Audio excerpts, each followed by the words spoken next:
Hey everyone, and welcome. Today, we're going to talk about a skill that's, kind of hiding in plain sight. It's absolutely essential for reading, for speaking, for basically everything. Yet we don't always give it the credit it deserves. We're talking about pronunciation, truly the unsung hero of how we communicate. So let's get into it and see why this is such a game changer. But before we go any further, I want to kick things off with a question for you. Just think about it for a second. What's the one thing, the single biggest predictor of whether a person will be a successful reader later in life? Is it how many words they know? How much they love stories? Hold that thought, because the answer might surprise you. All right, so here's our game plan for today. First, we'll talk about the power of pronunciation. Then we'll get into what this skill actually is. After that, we'll look at its building blocks, check out what a learner's journey looks like, and finally, wrap up with how we can actually measure and teach this stuff effectively. So let's dive right into our first section, the power of pronunciation.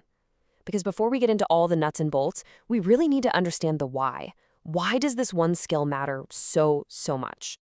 Okay, remember that question I asked you just a moment ago? Well, here it is. The answer is phonics. That's it. The single biggest predictor of reading success is being able to connect letters to the sounds they make. And that, right there, is the heart of pronunciation. It's like the magic bridge between the symbols we see on a page and the sounds that come out of our mouths. And the payoffs are just massive. For starters, it makes you a better reader, period. It makes that letter-sound connection so strong it becomes automatic. Secondly, and this is the obvious one, it just makes you a better communicator. When you speak clearly, people get what you're saying, plain and simple, no confusion. And third, and this is so important, it builds confidence, real confidence. It's what gives someone the courage to speak up, to join the conversation, to feel like they belong. You know, what I really love about this quote is how it connects confidence to action. It's not just about feeling good about yourself. It's about how that confidence lets you do things, raise your hand in class, share an idea in a meeting, actively participate in your own life. When you know you'll be understood, it opens up the world. All right, so we've covered the why. We know this is a big deal. So let's move on and get into the what. What exactly is the skill of knowing how to pronounce? Let's break it down. So the textbook definition is pretty straightforward. It's the ability to clearly and accurately make the sounds, words, and phrases of English. It's the engine that powers both speaking, so people understand you, and reading, so you can understand the page. But here's the thing. It's not a passive skill.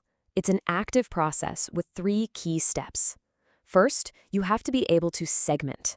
That means hearing a word like cat and breaking it into its individual sounds, k, a, t. Then, you have to do the opposite and blend those sounds back together into the word cat.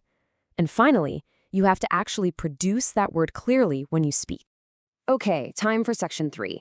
How do we even build this skill? Well, a great way to think about it is like building a house. Seriously, you need a solid foundation before you can put up the walls. And you definitely need walls before you can add the roof. Pronunciation is built in exactly the same way, with 4 essential building blocks.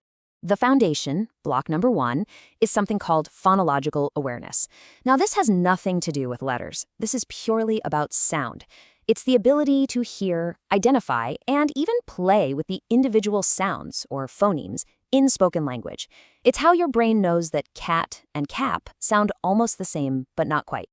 Okay, so once the foundation of sound is there, we can build the walls. That's block 2, phonics and decoding.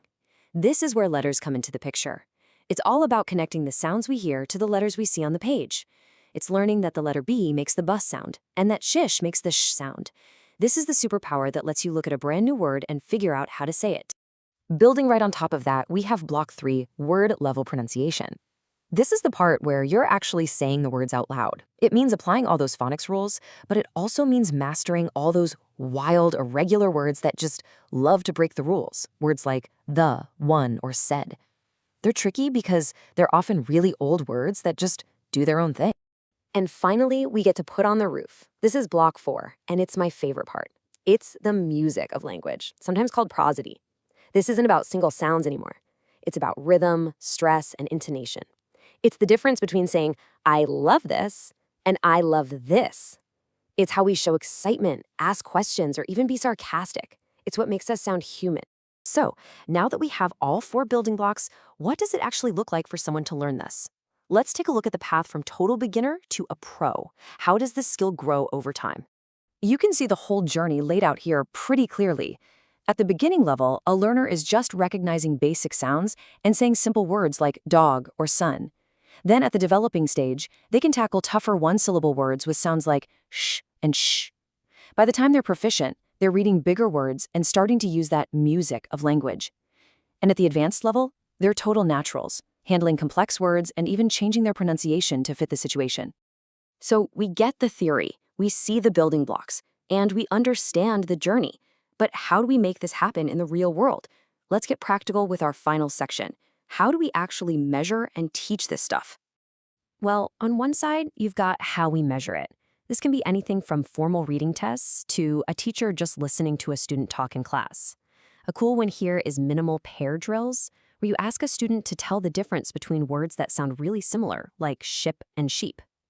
And on the other side, you have how we teach it. The best way is through direct, explicit phonics lessons, often mixed with fun, hands-on activities and games that make learning sounds feel like playing. And that brings us to one last little thought. As you're listening to me talk right now, which of those building blocks is your brain using to turn all my sounds into words that make sense? All of them, right? It's a skill so deep, so automatic, we don't even notice we're using it. It's a good reminder that every single word we hear and understand is a small miracle. Thanks so much for tuning in.